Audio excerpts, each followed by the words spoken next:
السلام عليكم. أنا اسمي الكندي رزيق، وأنا باحث في جامعة MIT. اليوم عندنا جلسة أو بانل شيق بزاف إن شاء الله، وراح نستفادوا منه كاع. وفي هذه الجلسة راح نتطرقوا لسؤال مهم اللي هو هل الطلبة الجزائريين لازم يروحوا للخارج يخرجوا من الجزائر باش يجيبوا يعني cutting edge know how ولا expertise؟ يعني هل لازم الطالب الجزائري يخرج من الجزائر باش يكون عنده النيفو توب في الدومين تاعه؟ في هذه الجلسة عندنا متدخلين من العيار العالمي. يعني عندنا أولا الأستاذ والدكتور كمال يوسف تومي، اللي هو أستاذ وباحث في الجامعة المرموقة MIT، وهو المجال تاعه هو الميكانيكال انجينيرينج.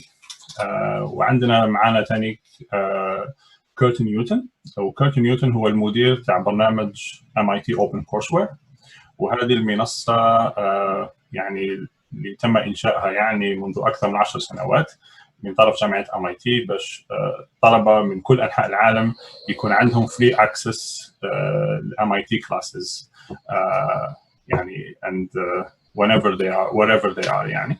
So at the end عندنا ثاني الدكتور ميشال باتري، وهو رئيس HEC مونريال فاونديشن.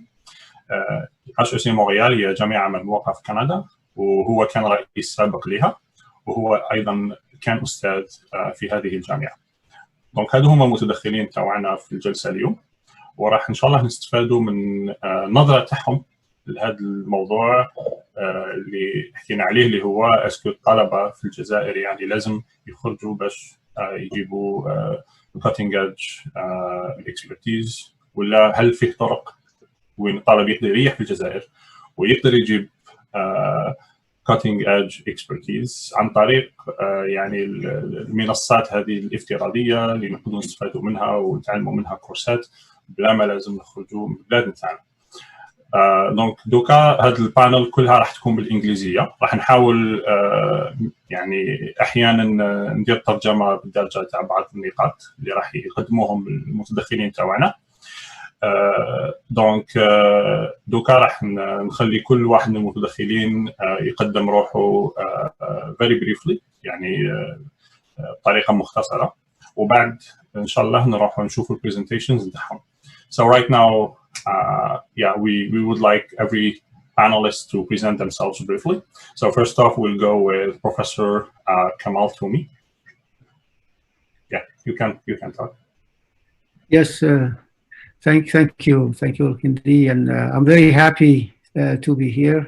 بارك الله فيكم، وأنا سعيد جدا أن أكون معكم يعني في هذه ورشة العمل. And I'm also thankful to Michal and Kurt for being with us. Al-Kindi, shall I share my screen? If you can first introduce yourself briefly, we will go over all the speakers first, and then you will do your presentation. Yeah. So أنا كمال يوسف تومي، يعني أستاذ في جامعة MIT في الهندسة الميكانيكية، والتخصص هو في التصميم والآلات الأوتوماتيكية والروبوتات. والحمد لله يعني نشتغل مع كثير من البلدان والحكومات والشركات يعني في أمريكا وخارج أمريكا. شكرا. Yeah. Very good. So Kurt, if you can introduce yourself in a few words. Hello everyone. I'm very glad to be able to speak with you today. I've been working for MIT OpenCourseWare almost the whole time the program has existed, 16 years now, and I'll be speaking about the range of free online course offerings from MIT, as well as other ways to get credentials and certificates from a place like MIT. Okay. So, Michal, you're up. Assalamu alaikum. My name is Michal Patry. I've been associated with HEC Montréal for quite a few years, since the early 80s. I'm an economist by training. I was a professor of economics. I'm now emeritus professor, so I retired as a formal full-time professor, and now I head the HEC Montréal Foundation. Okay, thank you, Michelle. So, Kamal, if you want to share your screen now. Okay. Yeah. Can I have permission? Okay. So, Zubir, can you give him permission? Okay.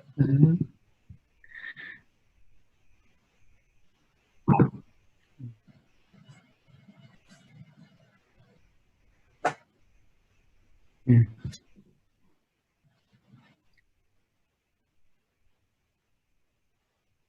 Okay, yeah.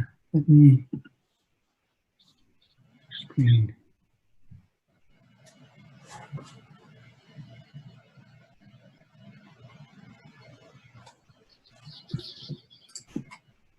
Okay.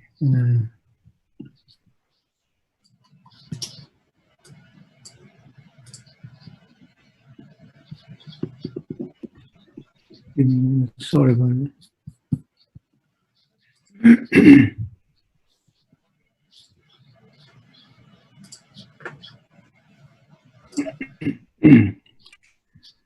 Okay. Is the screen? Can you see the presentation? Yes.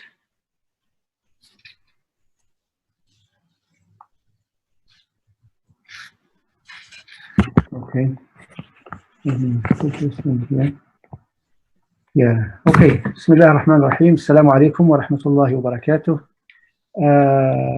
يعني في المداخلة هذه يعني نحاول يعني نتكلم على السؤال اللي يتكلم عليه الدكتور الكندي. فالجواب هو نعم. Yes. يعني we can.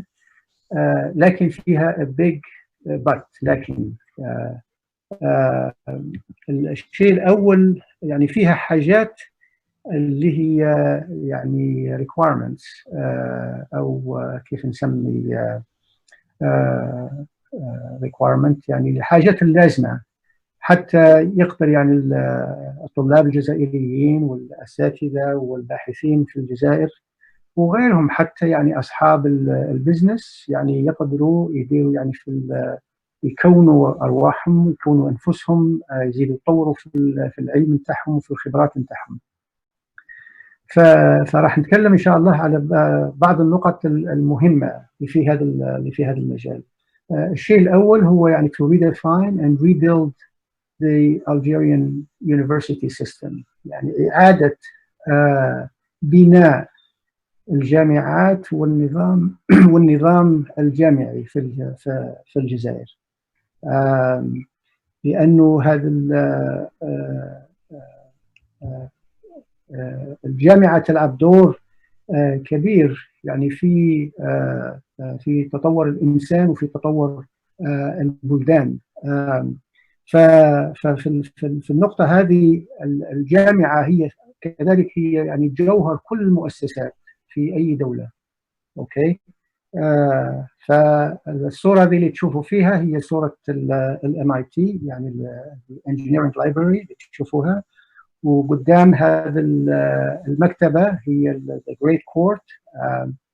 والجامعة في آخر الأمر هي يعني اللي تخلق يعني الزعماء the leaders، هي اللي يعني to educate people يعني تخرج ناس اللي هم مثقفين وعندهم علم وخبرة، هي اللي تعطي ثقافة للإنسان، وهي يعني اللي تخلق المجتمع وتكون يعني محرك it's like an engine يعني for society. وكذلك يعني تعمل النمو والتطوير متاع العلم والمعرفة. وثاني يعني تساعد على باش يكون يعني الثقافة والأصلية متاع الإنسان متاع المواطنين يعني تكون في هذا يعني في ازدهار وتقدم. هذا الشيء الأول. الشيء الثاني هو ثاني كذلك إعادة بناء ورفع المستوى من كل المدارس، يعني احنا نسموه يعني التربية المدنية ولا التربية الوطنية، يعني من بداية من البرايمري سكول حتى الهاي سكول، من الابتدائي حتى الثانوي. وهذا الشرط الثاني لازم، لأنه السكسس يعني نجاح الجامعات يعني مبني depends على الستاندردز بتاع السكولز. إذا كانوا المدارس يعني ما هوش في مستوى، الجامعة مش راح تكون في المستوى. ولازم يعني استثمار كبير يعني في هذا في التعليم، وخاصة كما قلت يعني في البرايمري سكول والسكندري سكول، يعني الابتدائي حتى الثانوي، لأنه هذه الجامعة راح تلعب يعني دور كبير. الجامعة راح يكون عندها مشاكل كبرى إذا كانوا المدارس يعني ضعيفة. If the schools are weak, then the universities will be weak in the end, يعني most likely. وفي آخر الأمر حتى الدولة يعني تكون عندها مشاكل أكثر من ذلك. الشرط الثالث هو بناء هذا الإيكو سيستم في أهداف معينة، مثلا في الماء أو في الطاقة أو في التعليم أو في حاجة من هذا النوع. وهذا الإيكو سيستم يعني مهم جدا. وفيه يعني البارتنرشيبس في الإيكو سيستم، يعني الناس اللي نتشارك معهم يعني لازم يكونوا في المستوى العالي. أوكي، يعني ما لازمش الإنسان يخلي يعني فرصة للرداءة. إذا كان يعني إنسان أو مؤسسة ما تديرش يعني البارتنرشيب، يعني الشركة معهم، ما لازمش يكون يعني هذا الرديء حتى في كيف نسمي في شاشة الرادار. أوكي، ما يكونش قاع موجود. أوكي، هذه بتنجح هذا الإيكو سيستمز مع البارتنرز ولا تعمل معهم الشركة، يكونوا في قمة الفوق، حتى الإنسان يطلع من مستوى الإنسان، يطلع من مستوى الشركات، من مستوى الجامعات، كل المستويات تطلع كذا. وهذا وش الجامعات يديروا، هذا وش الدول يديروا، هذا وش يديروا الشركات في العالم. نعطوا يعني مثال بسيط على مستوى الجامعة. تلقى في الجامعة أنه الجامعات اللي هي ناجحة كما MIT، يعني كل المشاريع كل النشاطات يعني مبنية على مساعدة الطلبة والأساتذة كلها. أوكي، مثلا تلقى الستاج يعني الانترنشيبس ولا البليسمنت اوف ستودنتس، كيف تربط يعني الجامعة مع الصناعة والشركات داخل في أمريكا وخارج أمريكا. كل نشاطات كثيرة، لكن كل النشاطات هذه متوجهة للطلبة للأساتذة، لأن الطلبة والأساتذة هم جوهر الجامعة. أوكي، إذا هذا الشيء ما هوش مفهوم، يعني هذا المايند سيت، هذا التفكير هذا، إذا ما هوش مفهوم في المستوى تاع الجامعة، ولا ما هوش مفهوم يعني في مستوى الوزارات مثلا، يعني النجاح مش راح يكون. متأكد من هذا الشيء، إلا إذا كان يعني قدرة إلهية، هذا الشيء آخر. مثلا في MIT فيها يعني يعني هذا البارتنرشيبس ولا شراكات يعني تشارك مع جامعات، مثلا جامعة الملك فهد في السعودية للمياه والطاقات المتجددة، بناء جامعة كلها سكولتك في موسكو في راشا، كلها بالبرامج نتاع البحث ونتاع التعليم. والشراكة مع الشركات اللي هي في المستوى IBM وغيرها. تدير الشراكة مع أي شركة اللي هي رديئة ولا ما عندها خبرة ولا من هذا النوع. الشراكة هذه البارتنرشيب حتى مع الدول، كان في MIT إلى الآن يعني شراكة كبيرة مع دولة سنغافورة حتى تطور يعني في الاقتصاد المبني على المعرفة والتعليم والشركات كلها، يعني كيف داخله في هذا النظام. كل الاشياء هذه نتاع البارتنرشيب والشراكات عندها الاهداف نتاعها اللي هي واضحه من هذا النوع. وشاركنا الثاني كذلك مع الريسيرش سنترز، اوكي، مثلا كاكس، هذه مدينه الملك عبد العزيز للتقنيات والعلوم في الرياض. يعني يعني الشركات هذه تجمع كلها من هذا النوع، كما قلت targeted، يعني with targeted objectives، يعني اهداف معينه وباينه. يعني حتى الانسان يعني تكون عنده رؤيه في الايكو سيستم اللي حول MIT ما تقدرش تخدم غير وحدها، اوكي، لكن جامعه ولا اي شركه حتى دوله ما تقدرش تكون يعني منعزله لوحدها. يعني كل هذه الشركات اللي هي يعني جانب MIT من جوجل، المايكروسوفت، الابل، الفيسبوك، الاكاماي، وكان شركات كثيره اللي هي في البايو تكنولوجي. حتى بوسطن كانت مسميه بين تاون، بين على احنا نسموها اللوبيا، لانه عندها يعني طبخه مشهوره هنا في بوسطن ونواحيها. لكن من عده سنوات كاين كثير من الشركات اللي هم متخصصين في البايو تكنولوجي. فالان بوسطن ماهيش بين تاون، لكن سميناها جين تاون، على الجينات، جين تاون، اوكي. فهذا يمكن فيها شيء اخر على البارتنرشيبس هذه، تكلمت عليها، هذه تعاودت هذه. والشيء الاخير هو يعني نركزوا على المهارات اللي هي مهمه في 21st century، في هذا القرن 21. كل الجامعات، كل الشركات، كل المؤسسات الحكوميه، كلنا لازم نكونوا في اتجاه واحد، اوكي. فالان اذا كان الانسان يقدر يدير هذه الحاجات ويتعلم بالمستوى الملائم وهو في الجزائر، الله يبارك فيه. اذا ما كاش يعني تدخل فيها كل هذه النشاطات اللي هي مع شركات ومؤسسات يعني من خارج. وهذه السكيلز، يعني هذه المهارات، يعني راهي معروفه. يعني كاين يعني 3 كاتيجوريز، يعني كيف نسمي، يعني 3 قواعد. يعني واحده على الفاونديشن، يعني الحاجات الاساسيه الانسان يحتاجها حتى يخدم يعني في الحاجات نتاعو العاديه في كل يوم. والشيء الثاني هو على المهارات حتى الانسان يكون قادر يواجه ويحل يعني المشاكل اللي هي معقده، complex problems. والشيء الثالث هو على الكاركتر، يعني الكواليتيز نتاع الانسان من الادابتابيلتي، يعني كيف يتكيف مع بيئات مختلفه، على السوشيال، يعني الحاجات الاجتماعيه، حاجات اخرى.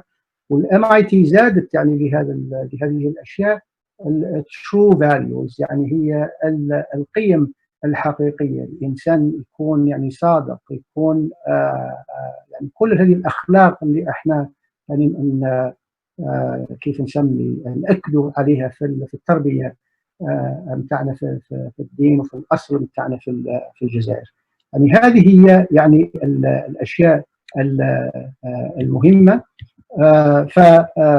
فاشكركم يعني. وقبل ما يعني نكمل، حبيت يعني نعطي رساله للطلبه والباحثين الجزائريين الشباب، يعني انه الان يعني في مجموعه من الزملاء والزميلات يعني نشتغلوا على بلاتفورم ولا النتورك اللي هو الهدف بتاعه لمساعده الطلاب ولمساعده الشباب الجزائريين يعني في اشغالهم، في يعني نجاوب على الاسئله نتاعهم، يعني خاصه الاسئله التقنيه، نعطوا يمكن اراء ولا ادفايس، ونساعدوهم حتى في الثيسيس وركس، يعني في الابحاث نتاعهم، وكذلك في البروفيشنال ديفلوبمنت، يعني في التطور النفسي للواحد.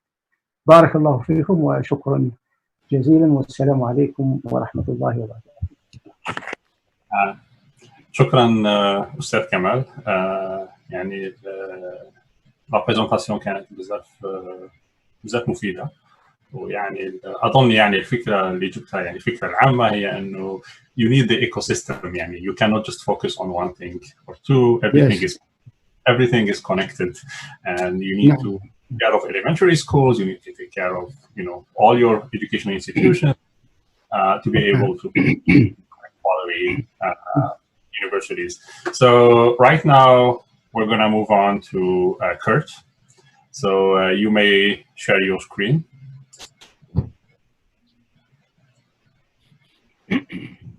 Share my screen and unmute myself. Yep. Yeah. Assalamu alaikum, everyone. As I said, I'm very glad to get to speak to you today. I want to give you some sense of the range of free and accessible online learning materials that MIT has shared with the world.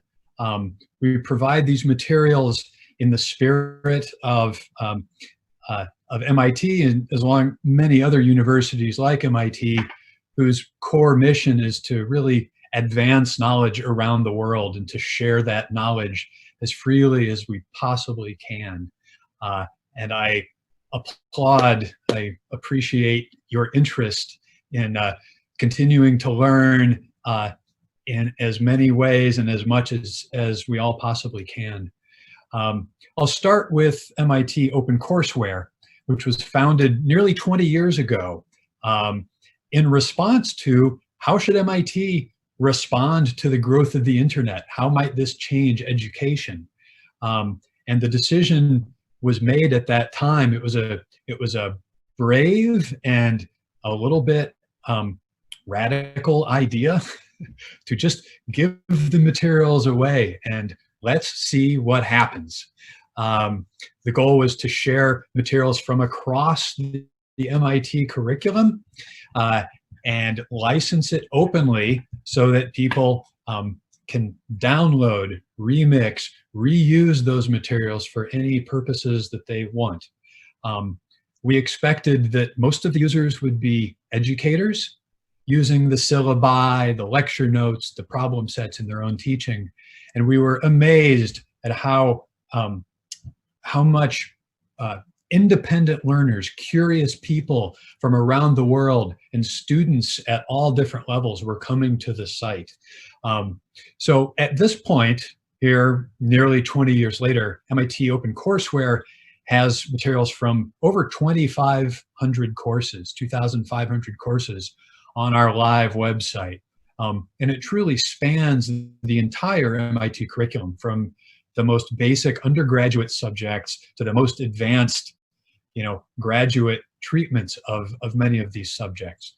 And frequently, you'll see multiple versions of a given topic taught from different perspectives. The way that probability is used, for instance, in different disciplines, it's very interesting to see, and you can do that in OpenCourseWare. You can see how neuroscience applies probability and how computer science applies probability.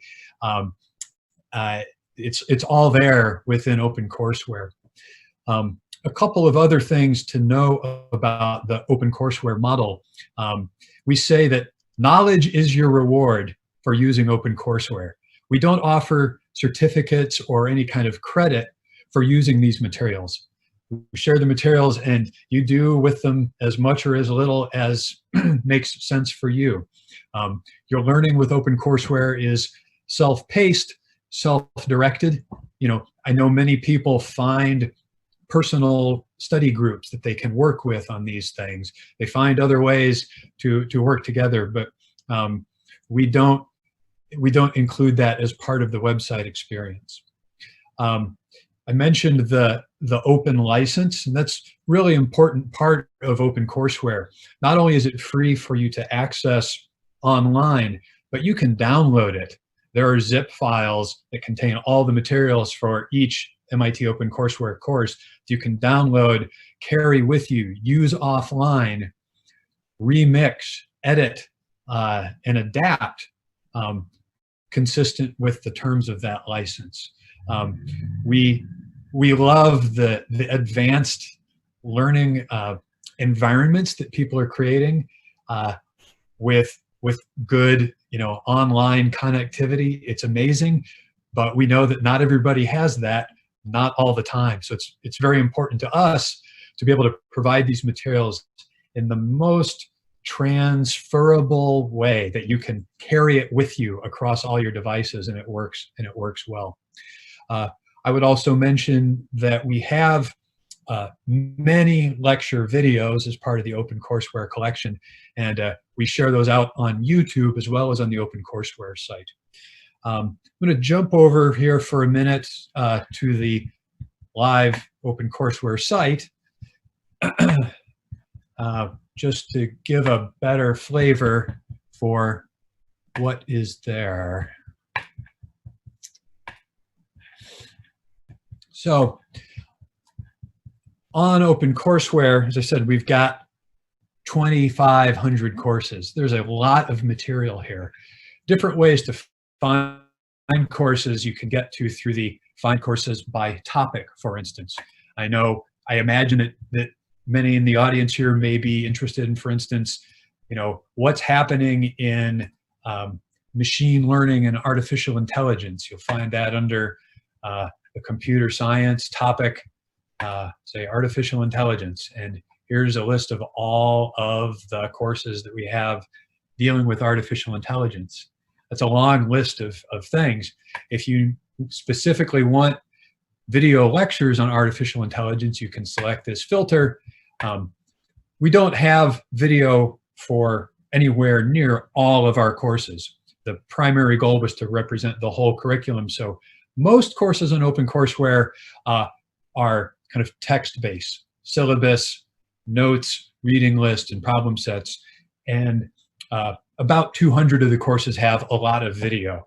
One of the most popular courses on OpenCourseWare is this artificial intelligence class by the late Patrick Henry Winston. It's got full lecture videos, which you see here. It's got kind of problem solving or section videos that dive more deeply into each subject. Additional tutorial information here. It's a really, really complete course. Another thing, if we have any educators in the audience here today, for a couple hundred of OCW courses, we have this section called Instructor Insights, where we speak to the instructors about the craft of teaching, why they teach the way they do, and it's a really powerful complement to the teaching materials themselves. So to hear Patrick Henry Winston, who has been teaching this course for many years, talk about how he creates his lectures so that they work well in a large lecture hall. It's very inspiring to teachers, to talk about the craft of teaching, to build the capacity, build everyone's capacity to share best practices about that. We're very excited to be able to share that kind of information as well. If you are, say, a younger student, kind of approaching college, the OCW Scholar Collection is a collection of about 18 courses on foundational STEM subjects: math, science, physics, biology. And these are complete subjects, complete materials that people can use to get started. Many of the things that you might study in your first year or so of university. This is a very popular collection as well. So I'll jump back out of OpenCourseWare here to the presentation and talk about a couple of other programs that are very complementary to OpenCourseWare. But first, I wanted to say, a little bit about what sort of use we get from people in Algeria right now. This is the list of the top 10 courses that have been visited from the past year. This is actually a little different than the world at large. These are tend to be a little bit more advanced. It suggests to me that people that are sort of higher levels in their university education are coming to OCW more than people at the introductory levels. So computer system security being number one is a really strong message. People are working really hard and thinking hard about what's really important out here in the world. I would say also, about 50,000 visits to OpenCourseWare last year, and during the pandemic, the coronavirus pandemic months, traffic nearly doubled from Algeria. So people are staying home and putting their time at home to good use, continuing to learn, even if maybe schools are shut down. So that's great to see. So in addition to OpenCourseWare, MIT has provided other types of open online experiences. And I'll just speak briefly about these. The MITx program, which is MIT's offering on the edX MOOC platform, provides hundreds of complete courses that you can register for, and they come with interactive assessments where you can check your work at each step of the way. They come with discussion forums so you can work with your fellow students and have interaction with the instructors. So it is more of a complete course experience. You can choose to audit MITx courses for free, and you have access to all of the materials. But if you want, you can also get a credential that's optional for a small fee, nowhere near what it would cost, say, to go to university in the United States.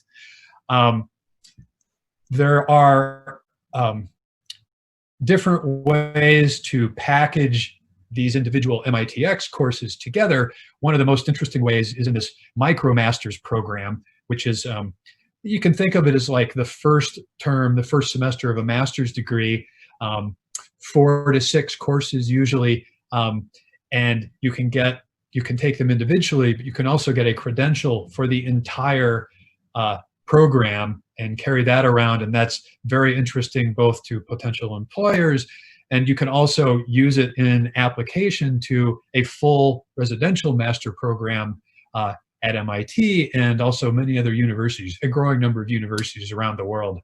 You can learn more about the MIT MicroMasters programs at the link here, micromasters.mit.edu. Lastly, this is a new offering that kind of sits between the wide open, no registration, no credit version of material we do with OpenCourseWare and the MITx register, get credit type of model. Open Learning Library is a fairly new kind of experimental program we've been running that combines selected content from MITx courses, maybe ones that aren't running actively right now, other courses that are currently on OCW but have some of this interactive assessment character, and other MIT programs. The goal here on Open Learning Library is to provide free courses. They're always going to be free. They're always going to be available, that have the interactive assessments. It's short video, check your work, check your understanding. Another short video, check your work. That kind of instructional design. There are no discussion forums or credentials active in Open Learning Library, but it's a really complete course experience for people who are doing independent learning.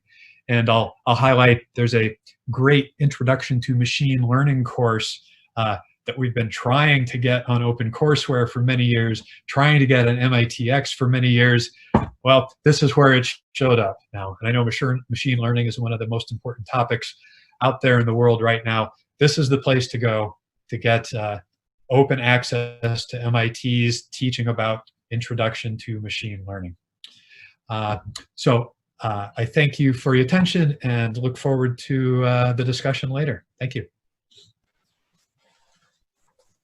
All right. Thanks a lot, Kurt, for the very informative presentation.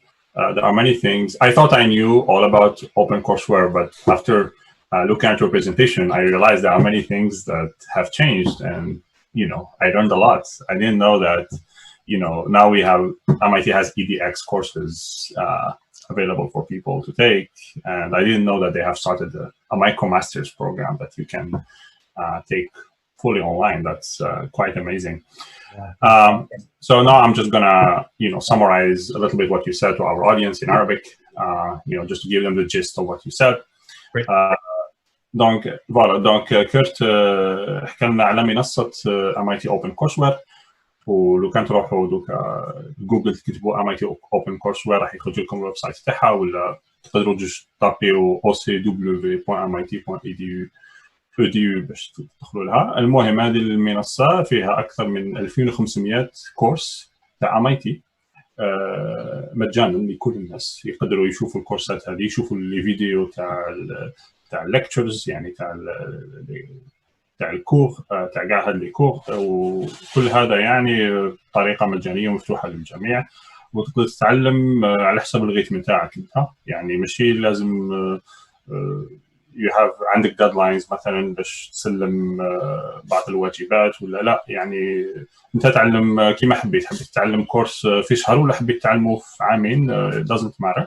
دونك اتس سيلف بيست، وهذه ممكن تخرج على بزاف ناس. اهم حاجه هنا هي انه هذه الكورسات هي تاع MIT، يعني هذه الكورسات هي نفسها اللي يدرسوها في MIT. يعني تصور انت تقدر يعني تدرس الكورسات تاع MIT وانت راك في الجزائر ولا في اي بلد يعني، وبطريقه مجانيه يعني. هذه حاجه يعني مفيده بزاف، ولازم يعني احنا كجزائريين الطلاب تاعنا يستفادوا بزاف من هذه الخدمات. يعني كما على بالكم MIT يعني من ارقى الجامعات في العالم، والكورسات تاعهم يعني يقدموهم اساتذه يعني علماء كبار في المجال نتاعهم، يعني هذه الحاجه مفيده بزاف. دونك وشنو MIT CourseWare؟ ما يسلموا لك الشهاده ولا السيرتيفيكت كي تاخذ الكورسات هذه. دونك هنا knowledge is your reward، يعني المعرفه والعلم هو الجائزه نتاعك هنا. دونك كي تتعلم انت خلاص it doesn't matter انك تجيب سيرتيفيكت ولا تجيب شهاده باش بروفي بلي تعرف حاجه. المهم دونك يعني هنايا الفكره هنا ماشي زعما نقولوا طالب ما يقراش في الجامعه يقرا غير هنايا في OpenCourseWare وخلاص، لا، هذه المنصه هذه تكون مدعمه للتعليم نتاعك الجامعي. دونك انت كي تقرا في الجامعه في الجزائر باش تدعم الكوريكولوم نتاعك خذ هذه الكورسات تاع OpenCourseWare. يعني كاين كورسات مثلا ربما ما ندرسوهمش في الجزائر وبصح تلقاهم في OpenCourseWare، دونك هذوك الكورسات خذهم وانت طالب يعني. دونك هكذا باش كي تكمل السنوات تاعك تاع الدراسه الجامعيه راح ماشي برك تتعلم واش قريت في الجامعه، راح تتعلم ثاني واش قراو في MIT يعني الناس. دونك يعني هذه حاجه يعني راح تكون مفيده بزاف للناس. دونك بالنسبه يعني الناس اللي حابين يعني تكون عندهم كريدنشال ولا سيرتيفيكت اللي يتعلموا كورس، MIT ثاني عندها a program with EDX. EDX هي سيستم موك، تقدروا تطبقوا في جوجل EDX يخرج لكم ويب سايت، وتقدروا تخيروا كاين دي سونتين دو كور تاع MIT راهم في EDX، وتخلصوا شغل سمول في عندك شغل تخلص شويه دراهم باش يعطوك سيرتيفيكت ان EDX. وعندهم ثاني ان بروغرام تاع ماستر كاع اونلاين، مايكرو ماسترز بروغرام، هذا اللي كان يحكي عليه كيرت. كان تروحوا المايكرو ماسترز MIT ويب سايت تلقاو باللي كان البروغرام كله اونلاين تاع ماستر من MIT، ويعطوك شهاده وكل حاجه. والاسعار تاعو بزاف يعني منخفضه مقارنه بالاسعار تاع باش دير ماستر يعني في MIT تاع الصح. يعني كنت نشوف بعض الاسعار يعني في الويب سايت يعني اسعار معقوله يعني. دونك فوالا هادو هما يعني كل هادو الطرق كلها يعني من شأنها انها يعني تخلي الانسان بلا ما يخرج من الجزائر ولا من البلد نتاعو يكتسب مهارات متقدمه في المجال نتاعو.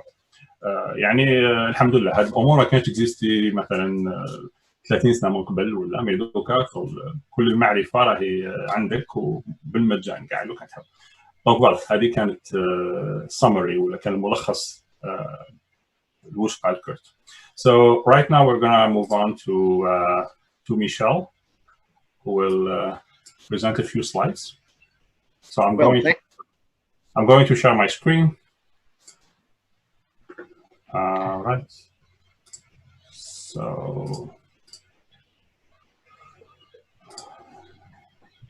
Well, good afternoon. First, thank you very much for having me. Thanks, Amira and Ilkindi, for the kind invitation. I'm very pleased to find myself in such good company. Unfortunately, I do not speak any Arabic, so I'll have to make a few remarks in English. First, let me say that I feel very humbled after those two very excellent presentations. Let me start by trying to answer the question that we were asked to think about. Do we need to go outside Algeria to get cutting-edge know-how? Which could be rephrased using some Boolean logic, something like, can the Algerian higher education system deliver cutting-edge training? And my answer to this question is a very highly qualified yes. Yes, but very much like Kamal's point.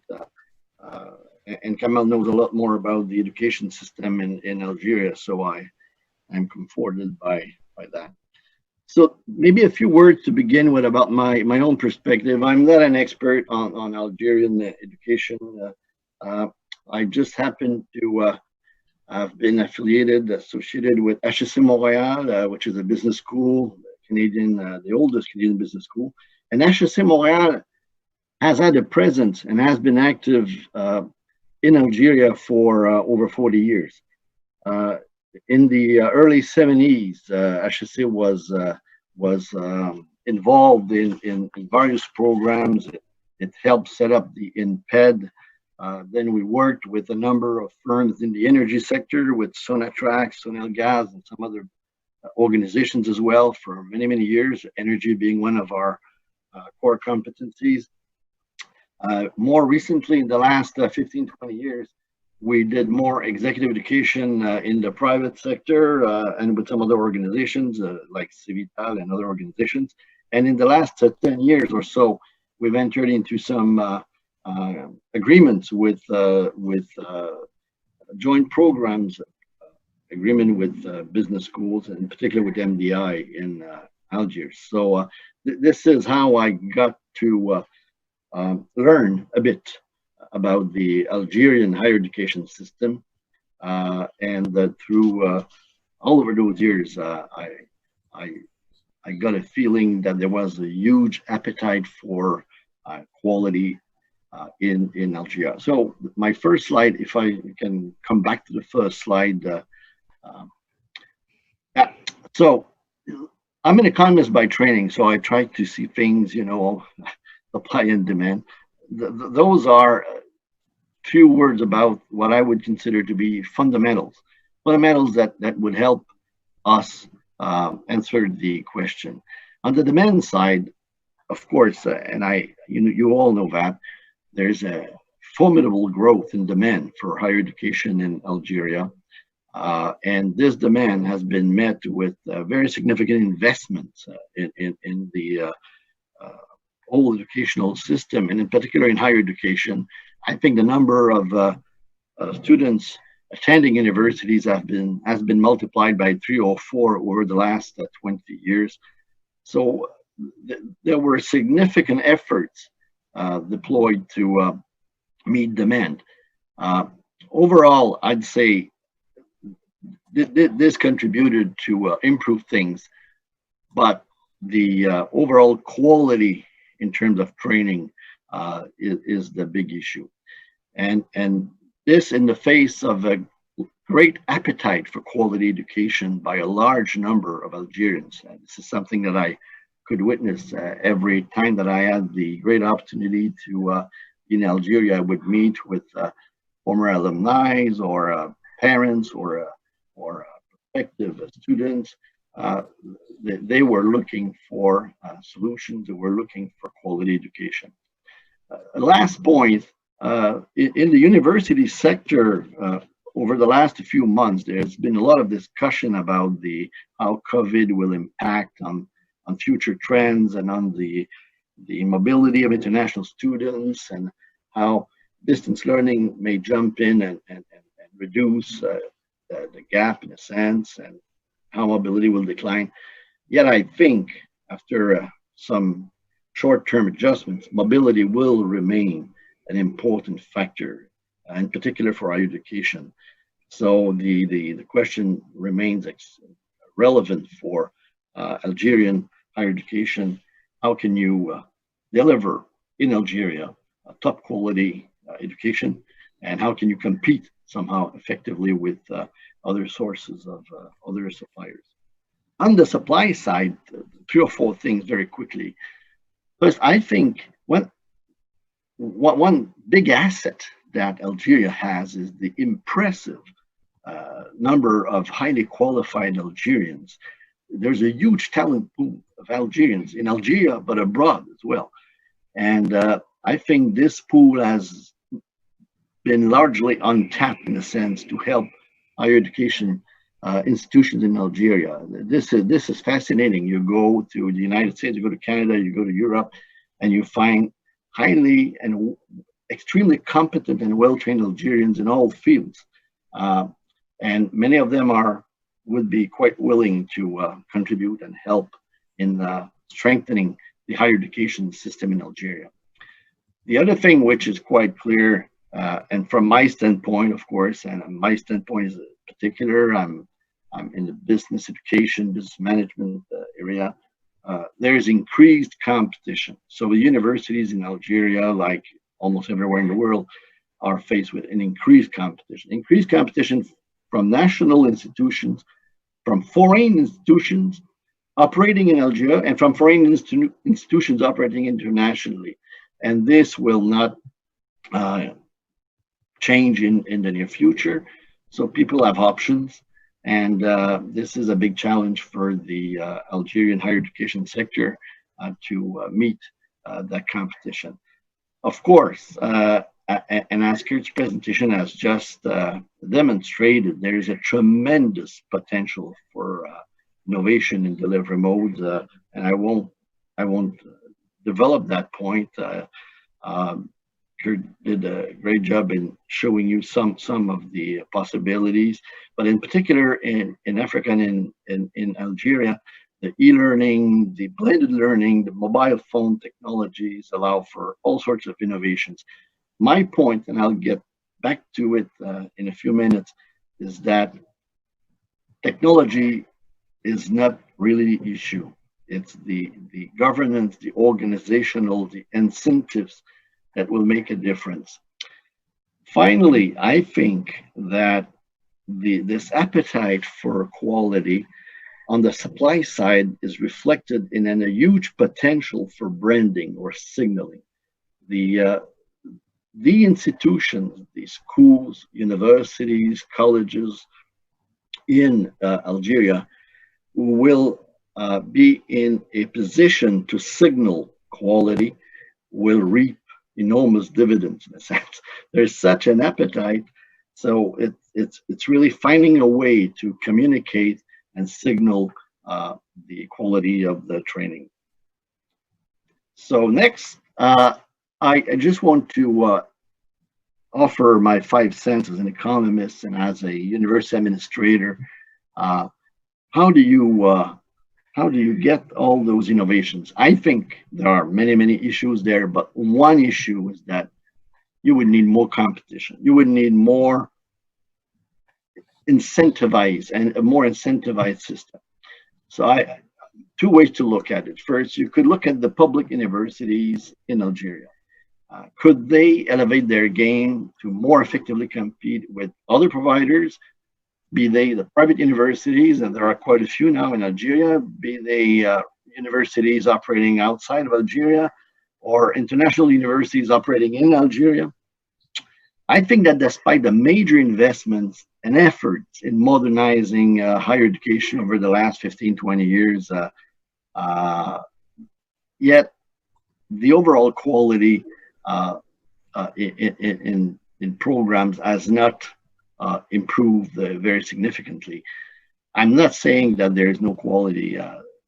Don't get that impression. But if I look at it from an international perspective, and you look at it field by field, how many programs being offered by public universities meet the highest international standards? You won't find many. If I take, for instance, business education, well, you have many ways to answer that question, but you can look at rankings, you can look at international accreditations. There must be something like 1,000 universities in the world that are being accredited by one of the top 3 or 4 accreditation organizations in business administration. No universities, no business schools in Algeria as one of those accreditations. So that sends a signal. There is a potential there to elevate the standards and to really make progress in this direction. And to do that, you'll have to introduce a lot of innovations. Innovations in program design, of course, innovation in program delivery, that's quite clearly, and also innovations that will generate more adaptability of the programs to the local environment in Algeria. There is huge potential there.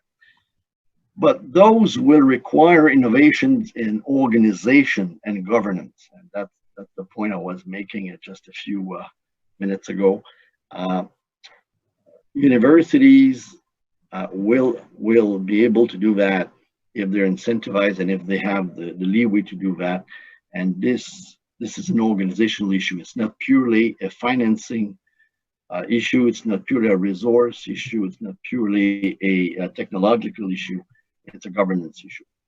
On the other hand, you have the other providers of higher education services alongside the public universities. So you have the private universities, and there are now, I don't know, but there must be a dozen or more in Algeria.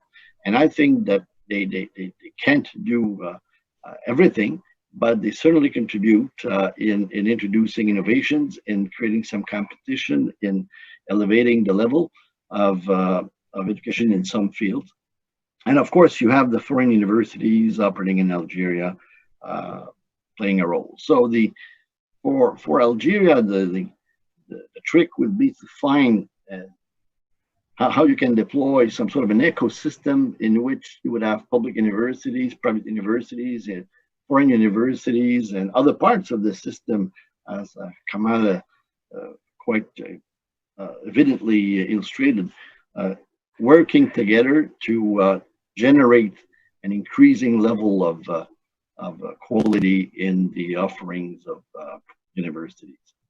And lastly, just a few remarks in terms of, so yes, more competition would help. So my conclusion is that the potential for innovation exists. It is huge, and I've witnessed some, and in some ways I've contributed to a very local level with some institutions to develop that. As I said, again, the solution is not purely technological. The system overall needs more flexibility. From my standpoint, and you have maybe to discount some of that because I'm not an expert in this area, but from my standpoint, looking at it as a university administrator, I find the system extremely centralized for public universities. So if you want to have more experimentation, if you want to introduce more innovation, you probably want to have more diversity, more leeway. So this is the organizational aspect to it.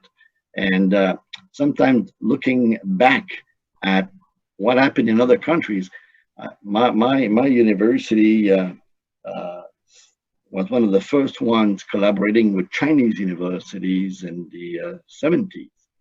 And I remember as a young professor, I once was a young professor, the Chinese universities were extremely rigid and centralized, even in the early 80s. And within 20 years, I mean, it was a big change. And in the last 15 years, another big change. So there are other examples where even within the public universities system, there are ways to encourage experimentation, specialization, and so on. One avenue, of course, is to look at the potential for partnerships. There are many partnerships already, but I think there are few partnerships between public universities. In many cases, many universities can pool resources and offer top quality training in a very well-defined areas. I'll just take a Canadian example.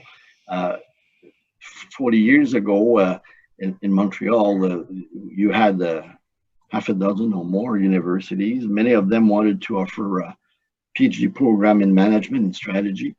And one of the ideas that was floated around at the time, and which stuck, was to develop a joint PhD program. And to this day, we still have 4 universities working together. Now, each university has the size and resources to offer its own PhD program in business administration.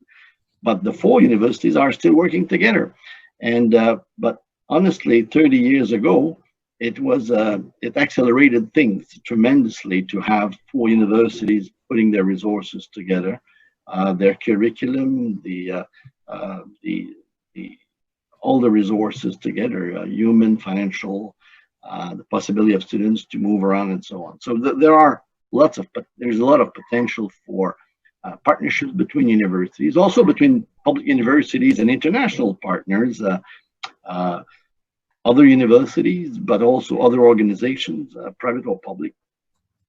And of course, between the higher education sector and the business community. Maybe this is something that I see more in the area of management education or engineering, but in the area of management education, for instance, quite clearly, even every time I went to Algeria, I would meet with people from the business community, Chamber of Commerce, companies, organizations that were open to do more. They would see a common interest in developing things with private or public universities to make sure that the training that's being delivered would be more relevant and would serve their own needs in a sense. So partnerships offer a lot of potential. Innovations could also reinforce the personality or the identity of a number of programs, which would translate into serving better the needs of Algerians. And lastly, let me just say that our own experience, little experience, but over 40 years or so, has been very positive. As I mentioned, we played different roles with different organizations, different parts of the higher education system in Algeria. But it's a very positive experience. The last bit has been the development of a 2+2 program, an undergraduate program, and we're now working to conclude some similar agreements at the graduate level. A 2+2 program with MDI allows Algerians to spend their first 2 years with MDI and do the first 2 years of their undergraduate program. And if they meet some criteria and so on, then they can move on and come to Canada, where we deliver the last 2 years, and they get 2 degrees, one from the Algerian school and one from Canada. This has been going on for a number of years, and it's going very well. Many advantages. For instance, the cost of studying abroad is much less. Students who have to go abroad are a bit older because they've spent the first 2 years in Algeria and in their families and so on. It has also favored collaborations between the faculties in both schools and so on. So I could go on, but our experience through this 2+2, through executive education program, through training of trainers programs with the government or with other institutions has been very positive. And I think this only illustrates that there are ways, there are many ways that could be used to come up with the optimistic answer to the question we were asked at the beginning of this roundtable.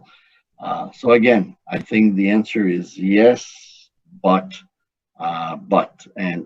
in the but, the organizational issues are very important. The issues that Kamal noted about in some sense, the global ecosystem, the high school, college, universities, interconnections is also key. So it's, of course, it's very demanding, but it's such a critical issue, and there is such a desire and an appetite for quality that I remain optimistic. Thanks. Shukran. All right. Thanks a lot, Michelle, for the very interesting presentation. So I'm going to go ahead and summarize the main talking points in Arabic for our audience. So okay. الأستاذ ميشال كان يحكي لنا يعني على بعض النقاط المهمة اللي تمس يعني بالقطاع تاع التعليم العالي في الجزائر. يعني مثلا كيرت حكى كيفاش ممكن الطالب يستعمل منصات على الانترنت باش يتعلم كورسات، وشنو ميشال حكى لنا كيفاش نقدروا ولا كيفاش نقدروا يعني نحسنوا من الجوده تاع التعليم في الجزائر. يعني الجامعه الجزائريه كيفاش قادره تحسن من المستوى تاعها، وكيفاش قادره يعني تقدم للطلبه تاعها مهارات متقدمه ومهارات عصريه. دونك هو مد يعني قام باعطاء يعني مجموعه من التوصيات، لانه هو يعني الاستاذ ميشال عنده تجربه كبيره يعني في قطاع التعليم العالي، وكان رئيس جامعه HEC مونتريال، وهذه الجامعه دارت كولابوريشنز مع جامعات واحده اخرى حول العالم. يعني عنده كما نقولوا حنايا دروس ولا عنده توصيات هكذا استخلصها من هذه التجربه، والتوصيات يعني اكيد راح تكون مهمه باش نطوروا الجامعات تاعنا في الجزائر. يعني الاستاذ ميشال كان يقول باللي كاين هاي ديماند يعني للتعليم الجامعي في الجزائر. يعني كل عام كاين اعداد اكبر من الطلبه في الجزائر يدخلوا الجامعه، وهذه حاجه بيان سور قادره يعني الفا كري دي زوبورتونيتي، يعني راح تخلق يعني فرص باش يكونوا مثلا شركات مصغره مختصه في هذا المجال تاع الاي ليرنينج او مجال تاع تقديم دروس عن طريق منصات. يعني شفنا مثلا في بانل جاز من قبل كان منصه تاع خباش.com اللي هي منصه جزائريه فيها كورسات من جامعات جزائريه، وهذه فكره يعني ممتازه. يعني هذا الانكريس ديماند هذه يعني الاعداد اللي راح تزداد كل عام تاع الطلبه في الجزائر في التطور الجامعي راح تخلق يعني فرص للشركات باش تنمو في هذا المجال تاع التعليم عن بعد مثلا. دونك هو من بين التوصيات اللي حكى عليها ميشال للتقدم يعني بالجامعات تاعنا في الجزائر هي يعني يعملوا improvement او يعملوا تحسين طريقه الجوفرنس نتاعهم، يعني طريقه تاع التسيير. يعني هو شاف باللي في الجامعات ماشي مليح يكون عندك سيستم سنتراليزي ولا سنتراليزد سيستم، يعني المركزيه ماشي مليحه في الميدان تاع التعليم العالي. ويعني ماشي مليح الجامعات كلهم يكون عندهم كما نقولوا احنا تابعين لوان اوثوريتي، وهذيك الاوثوريتي هي اللي تكونترولي واش يكون في الجامعات واش ما يكونش. يعني المفروض الجامعات تكون مستقله تماما وتكون اوتونوم، وهي اللي يعني تقوم بالامور اللي يخرجوا عليها. دونك كل جامعات تكون مستقله وتكون ديسنترلايزد. وهو حكى على الاكزامبل تاع لاشين، يعني تشاينا هما داروا كولابوراسيون. الجامعه تاعو HEC دارت كولابوراسيون مع جامعات في الصين في السبعينيات، وحاولوا ينتقلوا يعني بالجامعات الصينيه من هذا الموديل تاع المركزيه الى اللامركزيه decentralized model، ولقاو باللي it worked well for China. يعني دوكا الصين يعني ما شاء الله عندها جامعات عاليه المستوى، ومن بين العوامل اللي خلاتها يعني تتحسن بالجامعات تاعها هي انه يعني كسرت شويه هذه المركزيه اللي كانت كاينه في الجامعات. دونك فوالا هذه كيما نقولوا one of the important talking points اللي حكى عليهم. دونك فوالا دونك انا دوك نروح للكيو&اي questions and answers. دوك ندي بعض الاسئله اللي طرحهم من المشاهدين عن طريق الكومنتس.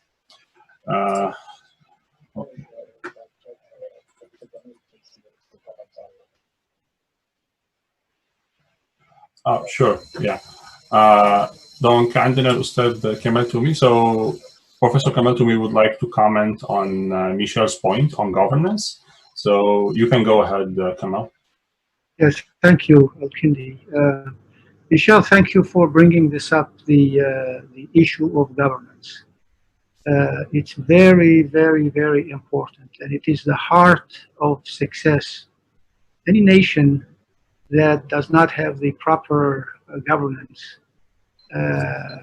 not just at the university level, but at the whole country level, will not succeed. You know, our colleague, Professor Asimiglu, who is an economist, and his work, or famous work, with Professor Robinson, who was at Harvard, and I believe now he's in the University of Chicago. And they did their important work on looking at nations, you know, and their famous book entitled "Why Nations Fail." And they listed one item, you know, the institutions. It's not the technology, as you said. It is not the natural resources. It is not, you know, their location and, you know, geographic location. It is the institutions, how the country is organized, how it is run, how it is operating. And so that is like the key thing. So it seems to me that, you know, as you said, whether it is at an organization level, could be a university or a company, and it could be even at the country level. So يعني بالدرجة بتاعنا هذا اللي الأستاذ أسيميغلو في MIT ومع روبنسون يعني يشتغلوا على أبحاث اللي هي تدرس يعني كيفية يعني إعلاه الأمم والدول تفشل. لقاوا يعني سبب واحد، السبب الرئيسي هو أنه الجوفرنانس، يعني كيف البلاد راهي متسيرة، كيف الإدارة، التنظيم، التسيير متاعها، كيف البلاد تمشي، كومون سا فونكسيون. هذه الأشياء اللي هي الأساسية في الفشل متاع البلدان. ما هيش التكنولوجيا، وما هيش الموارد الطبيعية، ما هيش كل يعني الموقع الجغرافي متاع البلاد، مش الحاجات هذه. فأي مؤسسة، أي شركة، أي دولة إذا ما عندهاش النظام الملائم، أوكي، مش راح تنجح أبدا. يعني.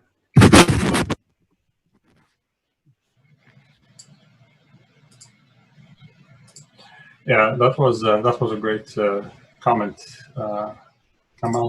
So I'm gonna start asking a few questions from the audience. So this question is for Professor Kamal Tomi, and so Tarek is asking why Algerian universities are still not visible on the map, even though there have been decades of efforts to do that. So that's kind of a big question, but, yeah. And the answer in Arabic or in English? You can answer in Arabic. In Arabic, yeah. يعني هو السؤال يعني كيف يعني الجامعات الجزائرية يعني مازالها يعني ما هيش في المستوى الملائم، ها؟ يعني كل الحاجات هذه اللي يعني الإخوة تكلموا عليها يعني في هذه الورشة. يعني لازم منافسة أول شيء، لازم الفندنج يعني كيف تقول التدعيم المالي، ها؟ لازم نظام تدخل الشركات اللي موجودة في الجزائر، شركات جزائرية، شركات أجنبية، لازم تكون ثم كل هذه البارتنرشيبس اللي تكلمنا عليهم. يعني البلدان تعمل هذه الشيء، في سنغافورة عمل شيء، في روسيا، في بلدان كثيرة نفس الطريقة، لامان فورميل، نفس الصيغة.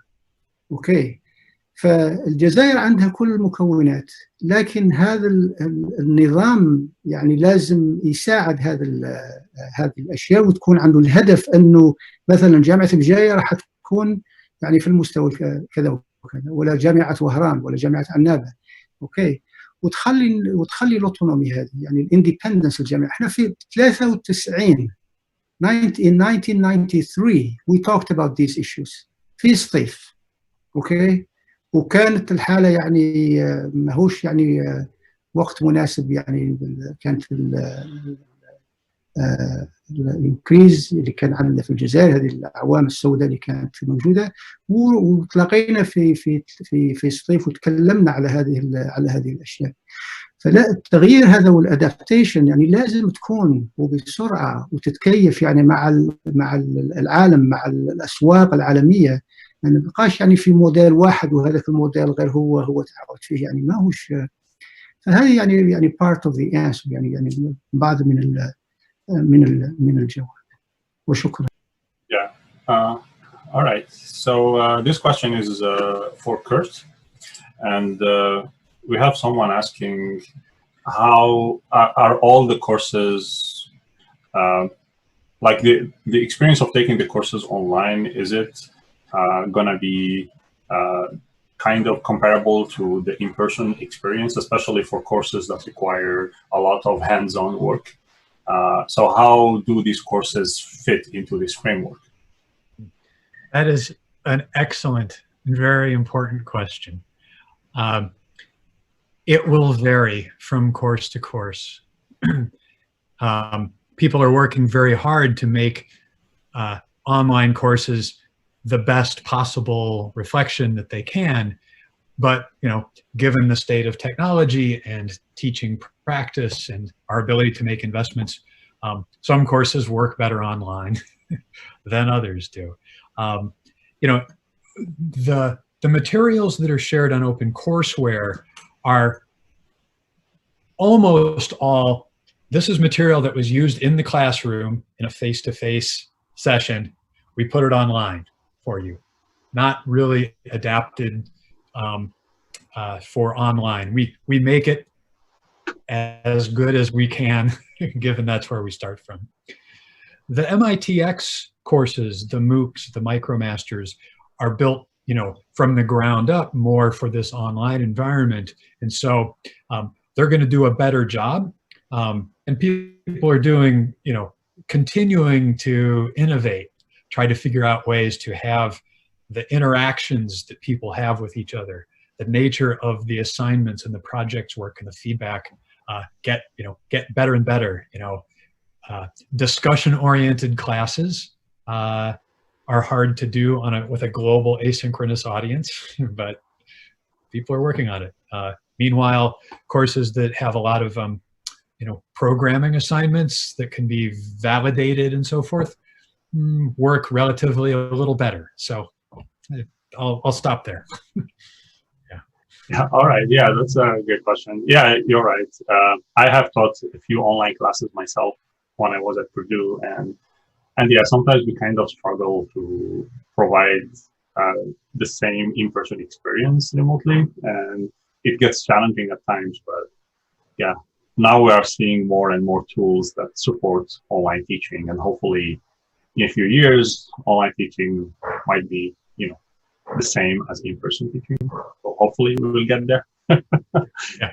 I'll add, for the coming academic year, with the coronavirus pandemic, the residential teaching is very much online. And I expect if we have this conversation in a year from now, we'll have a different answer, right? People will have come up with some really interesting solutions to this challenge.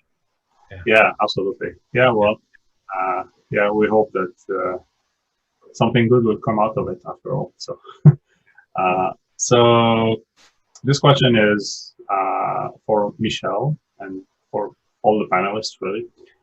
So this person is asking, what does it really take for an Algerian school to collaborate with a school like HEC Montreal or any international school worldwide? Like, what are the requirements? Is it a hard process? Is it very easy? Is it like, yeah, on the administrative side, like, how is it? I can offer just a few thoughts, and I'm sure that Kamal, maybe Kurt, will have a few ideas as well. Well, it's done very often in Algeria and elsewhere, so it's not something that's extraordinarily difficult. The the first requirement is that you have to have both schools, both institutions, to share some values and to identify some precise targets. So, for instance, when we decided that we were very reluctant at HEC Montréal to enter the joint programs, initiatives that many other schools in the world had undertaken, and not only in Algeria, but everywhere with other institutions in Canada and Europe. We were latecomers to this trend of offering joint programs with foreign institutions. So when we go to any country, first we look at the what are our strengths and what the partner can offer in terms of strengths. And then we look at the issues of quality. We want to make sure that the institution and our school, we agree on what we define as standards. So you look at it from the recruitment, the admissions, as the way students move through the program. So really, it's not a very complex science, but you have to sit down and develop this partnership. This is why I mentioned, and this would be my last remarks, I think there's a huge potential. A huge potential because you have so many highly qualified Algerians operating in universities and everywhere in the world, but in particular in Europe, in Canada, in the United States. Those are ambassadors in a sense, people that can help develop those relationships. And I think you already see a number of those partnerships being developed, but a lot more can be done. So once you agree on the objectives, on the standards that you want to maintain, then the other questions really become more logistical, the resources and so on. The more difficult part is to really identify the good partner and to get the leadership in both institutions to work together. So having an MOU or having my little experience as director of HEC for almost 14 years, we signed partnerships and agreements with many universities. The difficult part is not writing down or signing the agreement. It is making sure that the spirit of what you've put down on paper lives on. And this will depend on the people on both sides. Do they share the same values? Do they share a common purpose? And you will have problems. You will have unforeseen issues. That's where you have to sit down and say, okay, we'll find a way. I'll give you one last little bit of example. We were involved with some companies in Algeria in the 1990s, and there were some difficult times, but we sat down and we found ways and we kept going. So it's a question of finding the right partner. I'm sorry, I was a bit too long, Elkin. I'm sure that Kamal has certainly a lot to offer on this one. That's very informative. So, Professor Kamal, what do you think the main blockers are for Yeah, thank you, Michelle. I think as Michelle said, the process is very simple. I can speak about MIT. So the first thing, MIT focuses on the impact. Whatever collaboration, whatever partnership that's going to be, what's going to happen after that? What is like the societal impact?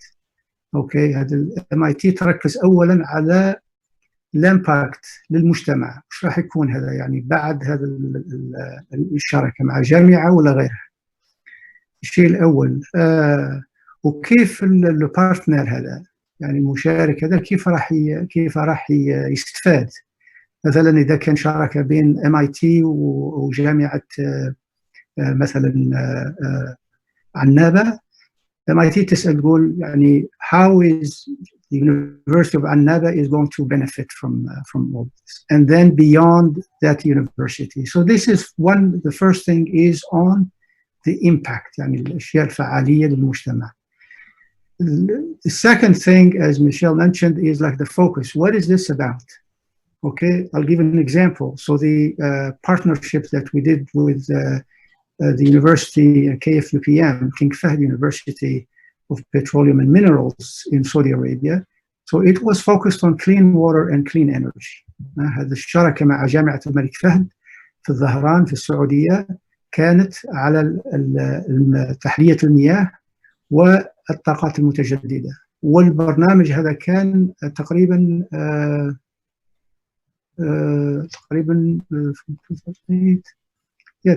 حوالي 9 سنوات, about 9 years, okay, length.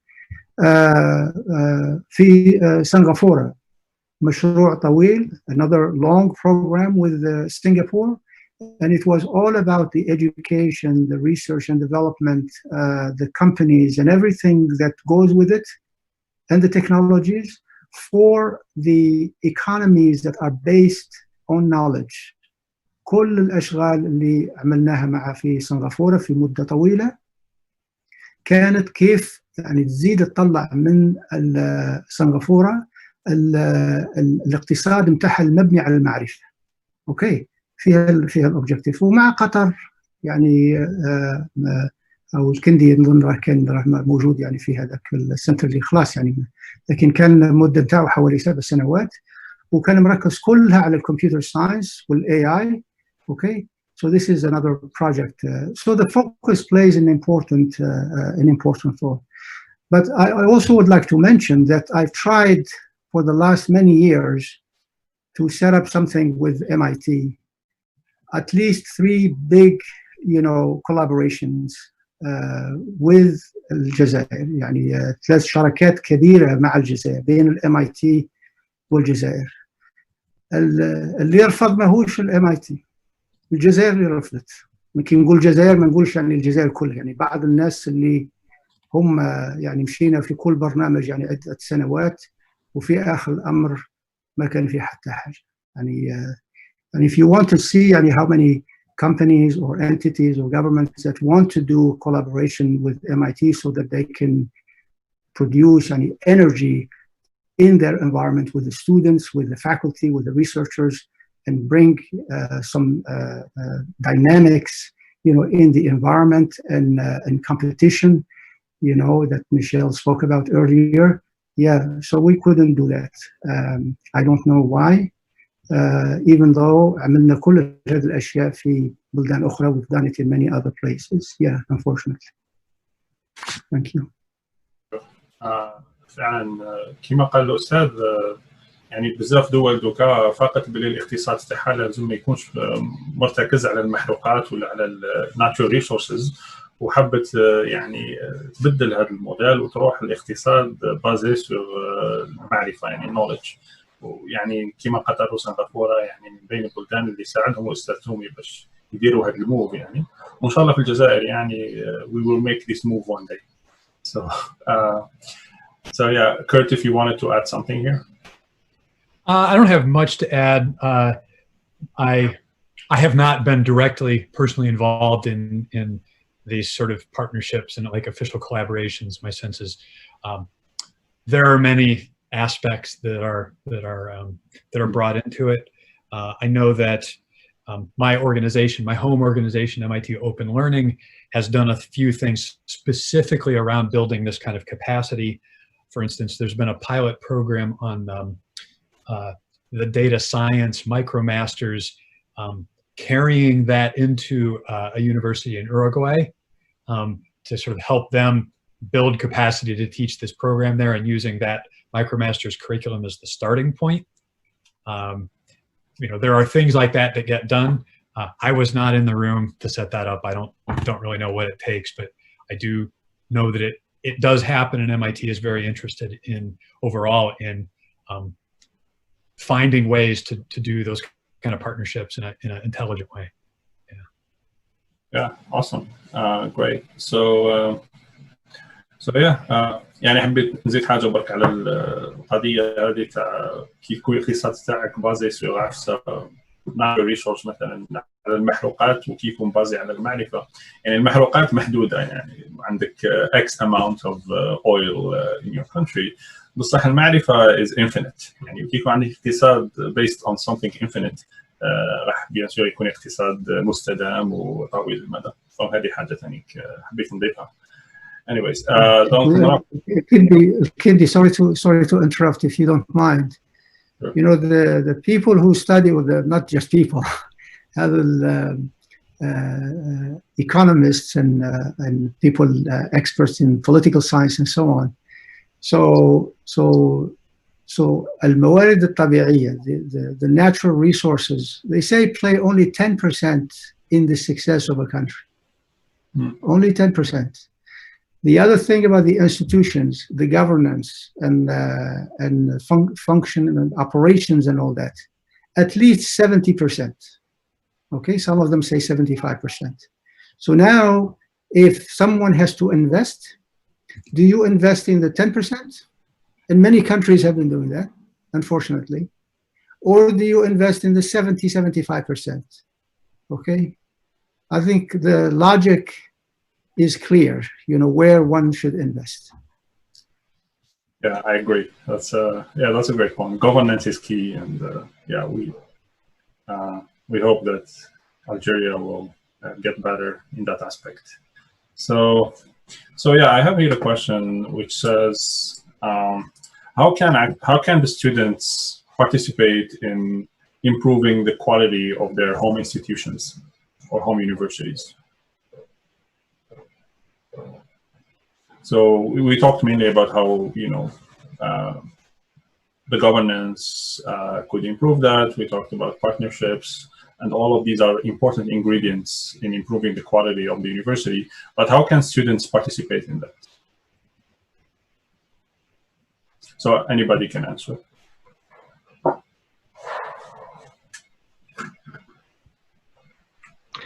That's really an excellent question, and I wish Let Michelle go first. I was about to say, I wish I had an excellent answer. I don't think I do. But certainly, students are the raison d'être. I mean, they're at the core of the mission of any university. So first, by voicing what their expectations are.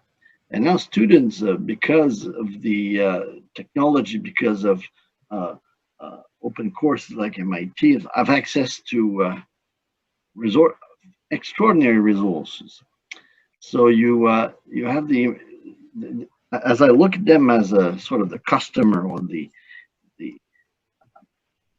people who really are at the center of all the operations, they have a potential, they have the capacity to express their expectations and say, this is what I expect, and so on. So this is one bit that I see. I think they have a voice, and this voice can be very powerful. And this voice is more informed today than it has ever been. If you're in data science, to go back to what Kurt just said, it's a fantastic field. No matter where you are on this planet, I mean, you can log in and look at what MIT is producing. That gives you where it tells you where the bar is. So if you can bring that in the discussion within your own institution, that will help. That will help the conversation. It will help define the level of expectations and so on. So this is one area that I see where students can play a role. And this should be taken very seriously because, as I said, they're the raison d'être of the university. I'll just add, that's great, Michel.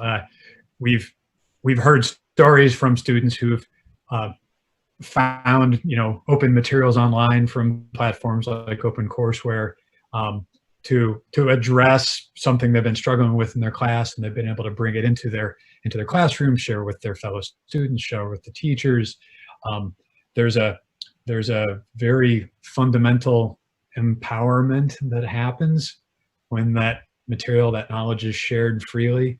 And I would say, you know, one of the things that can help students to improve the situation in their schools is to take advantage of that material.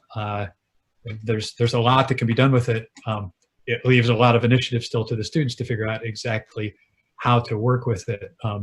But the material is there, and we are very interested in trying to support that kind of energy. So, yeah, that's a great point. Yeah, maybe Indy, can I add a comment to what Kurt and Michelle said? So, as I said earlier, the university that succeeds, has in its core the students and the faculty and its researchers. Okay, so if the students and the faculty and the researchers are second class or third class, then that institution is not going to work, and it's not. At MIT, we have a saying that says that the students and the faculty are at the center stage. The spotlight are all on them, and everybody else, from the president to all of the support people, the administration, facilities, and all of that, including people who are cleaning the hallways and offices and so on, that they have two and only two functions. One is to serve the students and the faculty, and the second is to get out of their way. Okay, and this is one thing. The question is about the participation. So when the system is organized this way, when Al-Jamia is organized in this way, then the whole administration is focusing on the students and what is best for the students and the faculty. Okay, so however, we do have the students involved. If you look at the upper administration at MIT, there are students as part of those committees. You go down to the department levels. For example, in mechanical engineering, we have what we call a visiting committee. So they come like every 2 years. This committee has people from industry, people from other universities, some current students, some ex-students that graduated, and they are looking at what the department has done, what we are going to do in the future, and we get the comments from all of these points of views. And we have even labs at MIT that are run by the students. They are the one, they have the budget and they buy and they do everything, okay? So this goes back to how to make the students and the faculty the center of attention. Is not the administration, or I think I've seen it in many, many places, the other way around, that the administration is the most important thing, unfortunately, yeah. Yeah, this is a great point. So I think now we're gonna conclude the panel, since our speakers have to leave, and we told them we won't go over an hour and a half, so we have to commit to that promise. So thank you everyone for participating in this great panel. I'm sure it has been very informative to our audience. Yeah, I hope this will be beneficial to the Algerian higher education and to every Algerian watching us right now. So yeah, thanks a lot for thank you everyone. Barakallahu fikum. Shukran. Shukran. Yeah. Thank you. Thanks, Kurt. Thank you, Michelle. Thanks a lot. Yeah. Thank you all. Yeah. Bye. Yeah. Shukran.